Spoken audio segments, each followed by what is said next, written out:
Hi, my name is Paolo Diaz, and I'm running for City Council at large.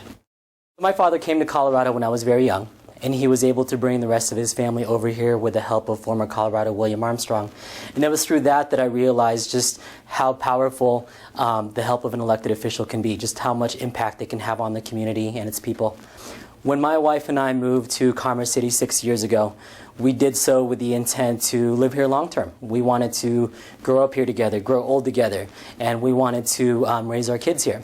Now that we're here, we just want to make sure that we have as much of an impact as possible in helping this community develop to what we want it to be. And that's kind of how I got involved with a lot of things throughout Commerce City. I served as president of Commerce City's Cultural Council. I served on the 27J Accountability Committee. I just tried to get as involved as I possibly could, just trying to make sure that as my kids grow older, we can help develop this community to a community that she'll be proud of and her friends will be proud of. I really think that Commerce City is in a great position in terms of economic development. I think we all pretty much know what's going on with King Soopers on 104th and Chambers, which I know that me and my neighbors are very excited about. And with that, you just know that a lot of businesses will soon follow them. So I think our goal with that is really making sure that the businesses there are the ones that are very supportive. And we're going to try to diversify the types of businesses that we're going to bring to Commerce City. With that too, with our recent purchase of Urban Renewal Authority's recent purchase of the Mile High Greyhound Park, I think it's a great potential for us to really develop the core part of the city to be an economic development mecca, if you will. I mean, we're going to take what the citizens say. It's basically a 65-acre blank canvas of what the citizens want there. I mean, it's obviously would be a great place for a multi-use zone, and there's a lot of potential there. So economic development, we're in great shape both on the north part and the south part.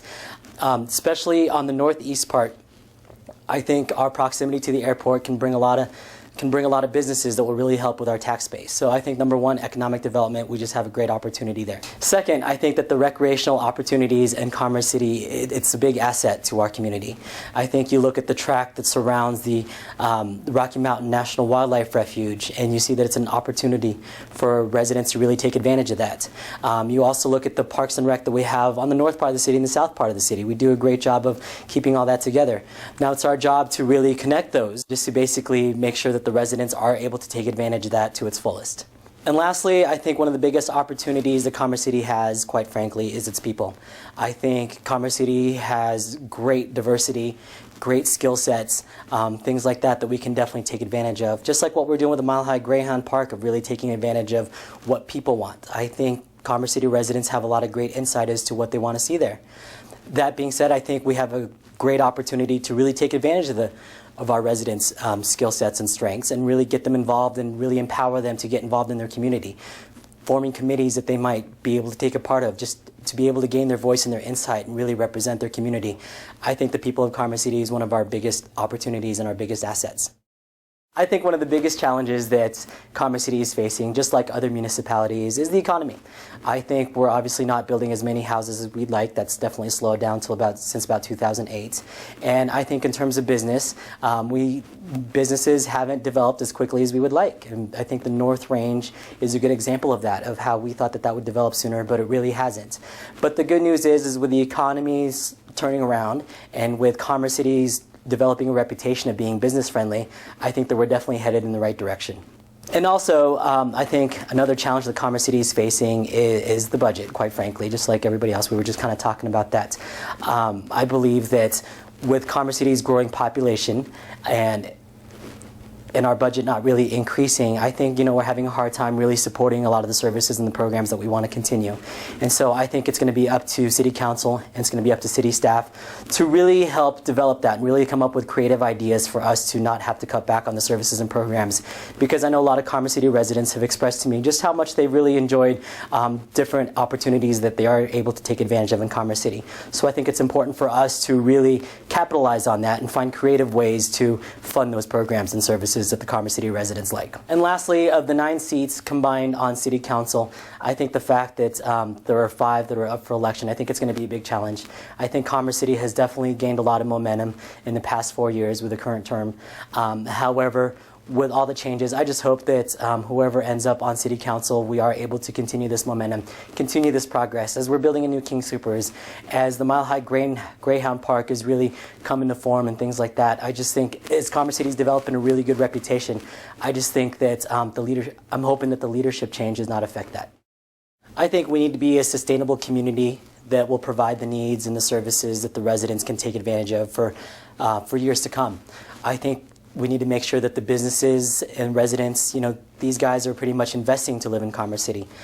We need to make sure that we are taking care of them and really taking care of the businesses that are here so that they'll be here for a long time. In regards to infrastructure, in terms of a quality community for a lifetime, I think we need to make sure that we understand that Commerce City is growing. And so with that, we do need to invest in our roads. We need to invest in our transportation so that it can support the growth that we are about to endure here in Commerce City. And lastly, I do think that a quality community for a lifetime, we need to invest in our youth. I think it's so important for us to really let the kids know, let the youth know that we are taking care of them. We're providing the programs that they need, the services that they need, the businesses that they need, everything that they need here in Commerce City. So they'll grow to love this city. And as they grow up and they're able to, we can make sure that they're the ones who are basically supporting Commerce City's community, making sure that they're investing just like the people before us are still here and still investing in their community and making sure that the community is on the right track. I love how even though Commerce City is just one city, there's a lot of different personalities in Commerce City. I can go to a lot of different community events over at Derby. They have the Derby Days. They have the Derby Winter Festival, things of that nature. You can go to a lot of the neighborhoods and they have picnics, community picnics. They have concerts in the park and things of that sort. Or I can go play golf in the peaceful, serene environment of Buffalo Run. I think that's very important for me to know that I live in a city that has different personalities in each part that I can enjoy, so it's not like I'm only in one part of the city. Lastly, for my day job, I work for a nonprofit that works with the business community in the schools.